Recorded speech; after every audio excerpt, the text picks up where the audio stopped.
Nessa noite eu quero compartilhar uma palavra com vocês e eu gostaria que vocês abrissem suas Bíblias no livro de Atos, no capítulo 5. A mensagem de hoje tem o título de Abraçando a Verdade e Desafiando o Medo. Atos 5, a partir do versículo 17. A palavra diz assim: Levantando-se, porém, o sumo sacerdote e todos os que estavam com ele, isto é, a seita dos saduceus, tomaram-se de inveja, prenderam os apóstolos e os recolheram à prisão pública. Mas, de noite, um anjo do Senhor abriu as portas do cárcere e conduziu-os para fora. Lhes disse: Ide, e apresentando-vos no templo, dizei ao povo todas as palavras desta vida. Tendo ouvido isto, logo ao romper do dia, entraram no templo e ensinavam. Chegando, porém, o sumo sacerdote e os que com ele estavam, convocaram o sinédrio e todo o senado dos filhos de Israel e mandaram buscá-los no cárcere. Mas os guardas, indo, não os acharam no cárcere, e tendo voltado, relataram, dizendo: Achamos o cárcere fechado com toda a segurança e os sentinelas nos seus postos junto às portas, mas, abrindo-as, a ninguém encontramos dentro. Quando o capitão do templo e os principais sacerdotes ouviram essas informações, ficaram perplexos a respeito deles e do que viria a ser isso. Nesse íntere, alguém chegou e lhes comunicou: Eis que os homens que recolhestes ao cárcere estão no templo, ensinando o povo. Nisso, indo o capitão e os guardas, os trouxeram sem violência, porque temiam ser apedrejados pelo povo. Trouxeram-nos, apresentando-os ao sinédrio, e o sumo sacerdote interrogou-os, dizendo: Expressamente vos ordenamos que não ensinasseis nesse nome. Contudo, encheste Jerusalém de vossa doutrina, e quereis lançar sobre nós o sangue desse homem. Então, Pedro e os demais apóstolos afirmaram: Antes importa obedecer a Deus do que aos homens. O Deus de nossos pais ressuscitou a Jesus, a quem vós matastes, pendurando-o no madeiro. Deus, porém, com a sua destra, o exaltou a príncipe e salvador, a fim de conceder a Israel o arrependimento e a remissão dos pecados. Ora, nós somos testemunhas desses fatos, e bem assim o Espírito Santo, que Deus outorgou aos que lhe obedecem. Amém? Vamos fazer uma breve oração? Pai querido e amado, venha abrir, Senhor, o nosso entendimento para compreendermos a Tua palavra, Pai, para que sejamos ministrados pelo Teu Espírito e que seja, Senhor, semeado em nossa mente, no nosso coração, aquilo que o Senhor tem para nos ensinar nessa noite. Que possamos, Pai, olhar para a Tua palavra sem medo e fazer dela o nosso guia para a nossa vida, em nome de Jesus. Amém? Muito bem. Nós, cristãos, somos frequentemente confrontados com desafios que testam a nossa fé e também as nossas convicções. Eu creio que todos aqui já passaram por algum teste em algum momento da sua vida, se não passam todos os dias. Nós somos testados e confrontados em nossa fé, e isso é bom para que nós cresçamos. Diante de tanta coisa ambígua e relativa, na sociedade que a gente vive hoje, na cultura moderna, onde dizem que tudo é relativo, que não existe verdade, que a verdade é relativa. é essencial que nós permaneçamos firmes em nossa compreensão da verdade e que sejamos ousados e destemidos em defender a nossa fé. Nós precisamos abandonar os nossos medos. Isso é a verdade. Nós precisamos nos recusar a tolerar o mal que nos rodeia. E devemos sempre nos lembrar de viver e agir dentro da estrutura moral que o nosso Deus determinou para nós. Porque Ele é o nosso Criador. É Ele quem determina o que é certo e o que é errado para nós. Então eu quero aqui compartilhar com vocês 3 pontos principais sobre como enfrentar esses desafios, da modernidade que tanto nos cerca, nos rodeia, nos tenta. E a primeira coisa que nós devemos fazer, que eu quero falar aqui nessa noite, é que nós devemos rejeitar a estrutura moral do inimigo. Porque nós somos chamados a viver e agir, como eu já falei, dentro da estrutura moral estabelecida pelo nosso Deus Criador.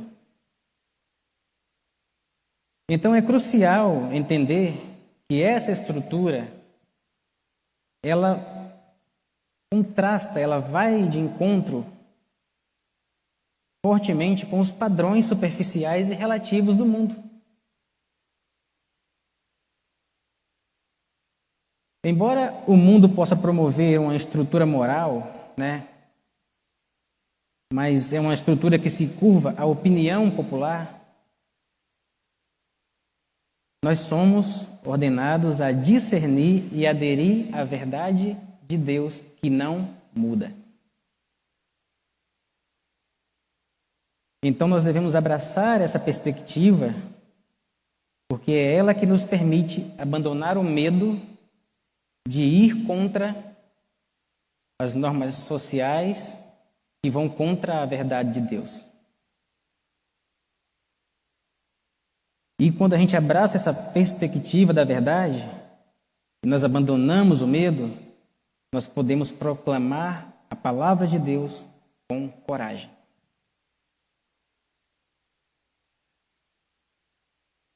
Porque não temos para onde correr.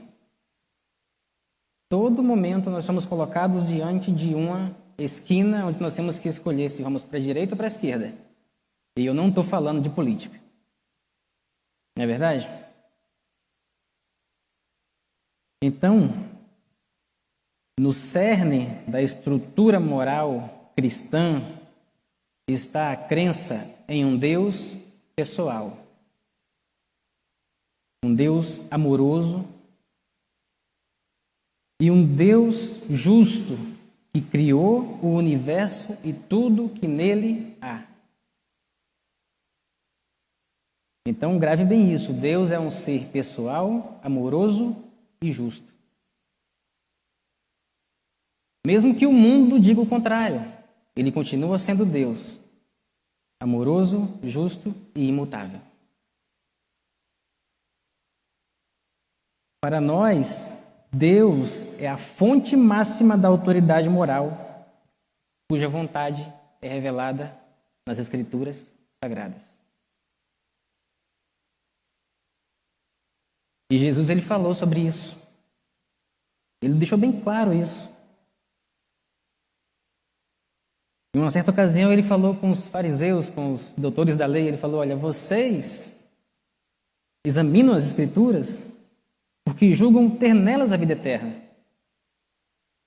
Mas vocês não conseguem me ver nas Escrituras. Elas testificam de mim. Então Jesus ele colocou a Escritura como fonte de autoridade para a nossa vida. Então vamos lá. A Bíblia é o nosso guia de conduta moral. Ok? Todos nós concordamos que a Bíblia é a nossa regra de fé e prática. A Bíblia ela apresenta narrativas mandamentos e parábolas que nos informam como deve ser a nossa conduta ética, moral e social. Então você quer saber como você deve agir diante da sociedade, diante da sua vida em geral? Seja sempre em dia com a sua leitura bíblica e com a sua vida de oração diante de Deus. E se você não tem essa base, não é muito difícil você se render à estrutura moral do mundo, que vai contra aquilo que Deus estabeleceu. Então, essa estrutura que a Bíblia nos ensina, nos oferece, é um guia abrangente para pessoas que buscam navegar pelas complexidades da vida através da lente da fé. Não esqueça que a Bíblia diz: nós não vivemos por vista, nós vivemos pela fé. Então, nós devemos estar enraizados no amor, na compaixão, na integridade. E a Bíblia ela serve como uma bússola moral, nos guiando os cristãos, os crentes, em direção a uma vida de virtudes e ações justas. Então esse é o primeiro ponto. Rejeite a estrutura moral do inimigo e abrace a estrutura moral estabelecida por Deus, que está revelada nas Escrituras Sagradas. E aí vem o segundo ponto. Não tenha medo.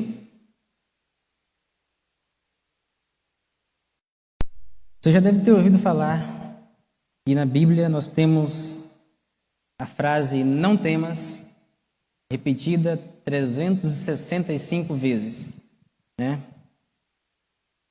E como eu não sou muito de aceitar aquilo que me dizem, eu vou consultar o que a Bíblia diz, né?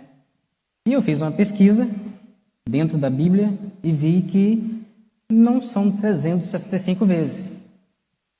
Também não são 366, como alguns já disseram, mas são 141 vezes que a frase "não temas" e expressões, próximas ali, "não vos atemorizeis", "não vos assusteis", "não tenham medo", 141 vezes, pelo menos foi o que eu encontrei nas Escrituras no Antigo e no Novo Testamento. 141 vezes Deus nos diz: não temas. Mas se ele me dissesse somente uma vez, não temas, eu já teria todos os motivos para não temer. Porque não importa quantas vezes ele diz, mas que ele disse. E se ele disse, ele é fiel à sua palavra. Então essa quantidade de não temas na Bíblia, essas 141 vezes, ela enfatiza a importância de vencer o medo. Nós precisamos romper com o medo e confiar naquilo que Deus nos diz, na orientação de Deus. Apesar dessa instrução clara, muitos de nós cristãos nos encontramos hesitantes em falar a verdade. Muitas vezes nós não somos ousados em um mundo que frequentemente rejeita a verdade.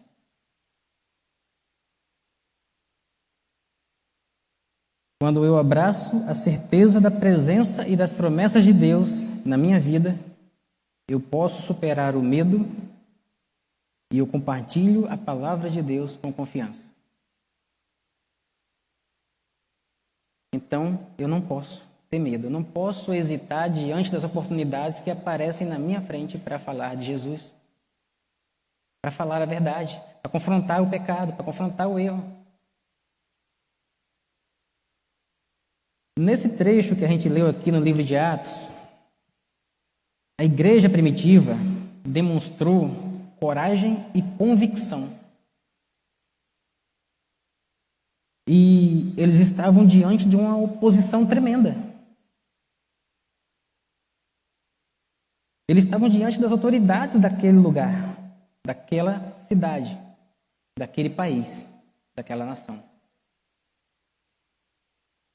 E eles tinham acabado de ser presos. E veio um anjo, libertou eles e falou: vai lá, continua pregando.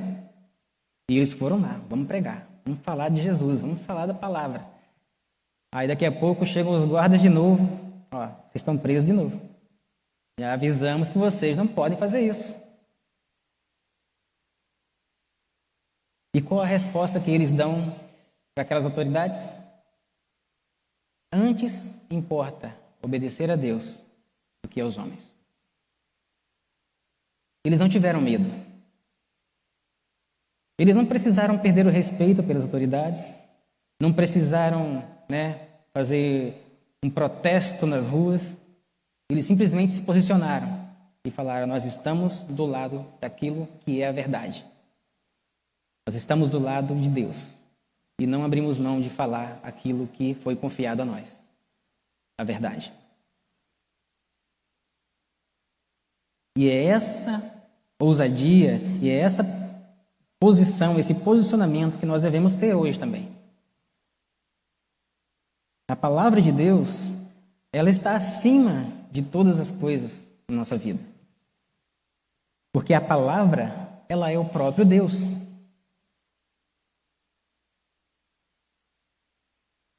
É crucial que nós reflitamos sobre as ações da igreja primitiva e nos perguntemos se possuímos o mesmo nível de ousadia e dedicação que eles tinham. Você tem a mesma disposição que os apóstolos tiveram? De dizer: não, eu vou continuar falando. E eu vou falar a verdade. Ah, mas você pode morrer, você pode ser preso. Eu continuo falando. Mesmo que eu estiver em cadeias, eu continuarei falando. Você tem essa mesma disposição? Essa mesma ousadia? Pois é. Responda isso para você mesmo. E nós vamos para o terceiro ponto, que é: não se deve tolerar o mal. Quem aqui já ouviu aquela expressão: viva e deixe viver? É uma máxima cultural que eu, pelo menos, considero fracassada e simplesmente tolera o mal. Você vê a pessoa caminhando para o abismo e você vê que ela está prestes a cair e a se arrebentar. Ah, deixa ela ir. Ela sabe o que está fazendo. E aí, Deus fala com Ezequiel lá: olha, se eu te der uma mensagem para falar para o sujeito que está pecando, e você não falar, e ele morrer, eu vou cobrar o sangue dele de você.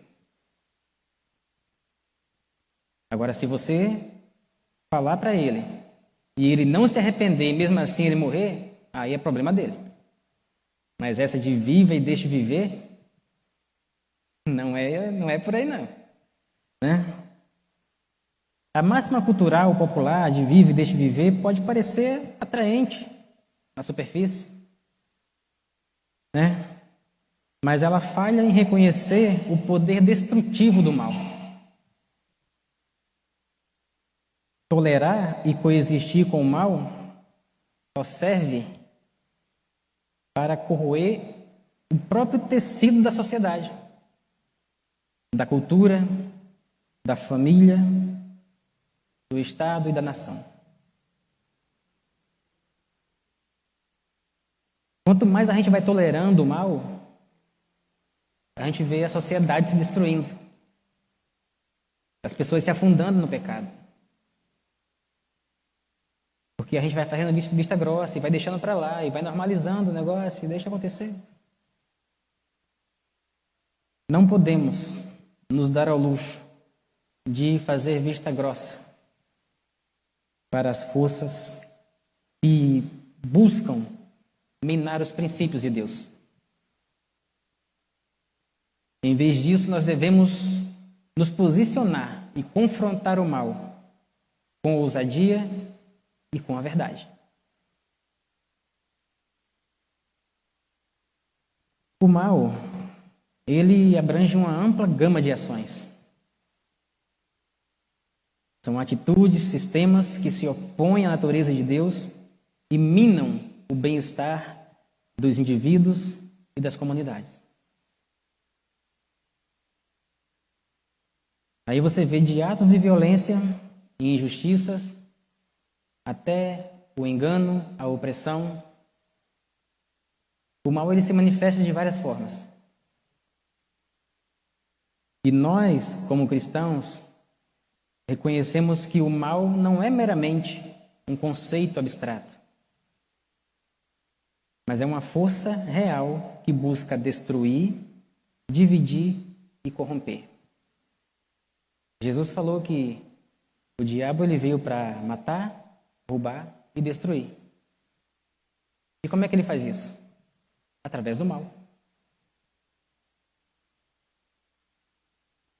A Bíblia inteira nos ensina de forma consistente que nós devemos resistir ao mal e à escravidão. As Escrituras nos lembram que Deus odeia o mal. E Ele ordena que seu povo se oponha ativamente contra o mal. Abra sua Bíblia no Salmo 97, 10. Olha o que é que diz lá.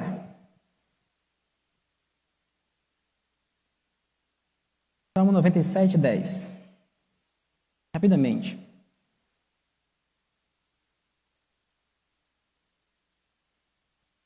Vamos? Ali, ó. Vós que amais o Senhor, odiai o mal. Só até aí. Vocês que amam o Senhor, odeiem o mal. Nós somos encorajados a sermos luz nas trevas, o que significa que nós devemos expor o mal e confrontá-lo, combatê-lo em todas as suas formas. Aonde tem luz, alguma coisa fica encoberta?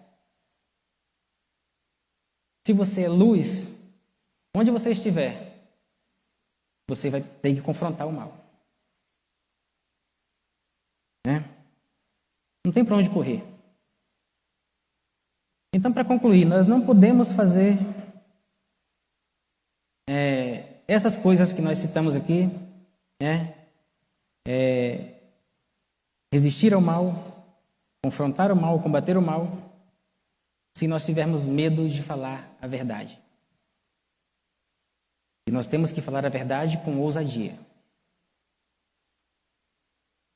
O cristianismo dá um grande valor à verdade porque nós acreditamos que Deus é a fonte de toda a verdade, da verdade suprema. E Jesus, lá em João, no capítulo 14, versículo 6, ele se identifica como o caminho, a verdade e a vida. Então, a verdade não é só um conceito.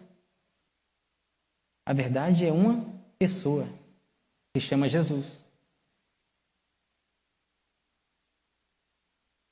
Você entende por que você não pode abrir mão da verdade? Se eu tolero o mal, eu estou fechando os olhos para a falsidade, o engano e a injustiça. E como embaixadores da verdade, nós somos chamados a expor as mentiras, promover a honestidade e se posicionar contra o engano. Nós acreditamos no poder transformador do amor e da graça de Deus, amém? Quando nós confrontamos o mal, o que nós queremos, o que nós almejamos é que as pessoas sejam redimidas e restauradas. E quando você tolera o mal, você impede a possibilidade de transformação e de quebrantamento de uma pessoa. Porque quando você tolera o mal, você está ajudando a perpetuar ciclos e mais ciclos de pecado. E a gente sabe onde isso vai dar. A Bíblia diz que o salário do pecado é a morte. E nós não podemos fazer vista grossa. Nós devemos buscar trazer luz e esperança para os lugares escuros. Nós temos que enfrentar o medo da rejeição e do conflito. Porque eu sei que é difícil, eu sei que quando a gente abre a boca para falar do Evangelho, às vezes nós somos rejeitados mesmo.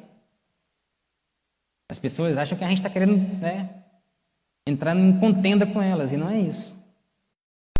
A gente só quer que elas entendam, com palavras de amor, de paz, que elas entendam que elas precisam de Jesus. E que elas precisam abandonar aquela vida de pecados que elas vivem.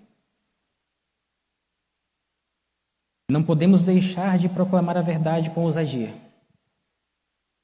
Nós devemos ser corajosos, confiantes na força e na orientação de Deus, encontrando coragem nas suas promessas.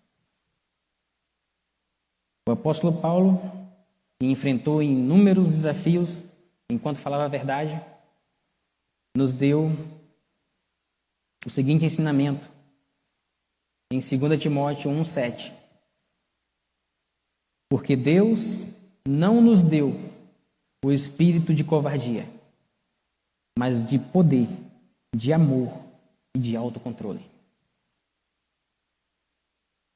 Não devemos nos deixar paralisar pelo medo, ou nos deixar levar pelo relativismo moral em constante mudança no mundo. Nós devemos abraçar a verdade, a estrutura moral do nosso Deus, do nosso Senhor, porque ela nos obriga a falar a verdade, com ousadia e sem pedir desculpas. Porque de vez em quando a gente vê, alguns crentes falando assim, não, você me desculpa, mas eu tenho que falar, não pede desculpa não, você está falando a verdade. A verdade não precisa de desculpa. Quem tem que se desculpar diante de Deus é aquele que vive na mentira.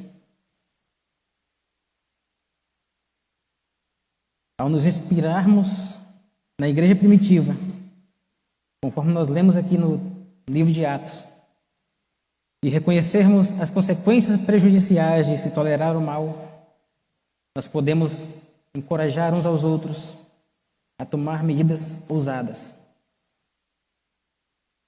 Vamos nos levantar acima do medo. Amém? Vamos levantar nossas cabeças e permanecer firmes, enraizados na verdade.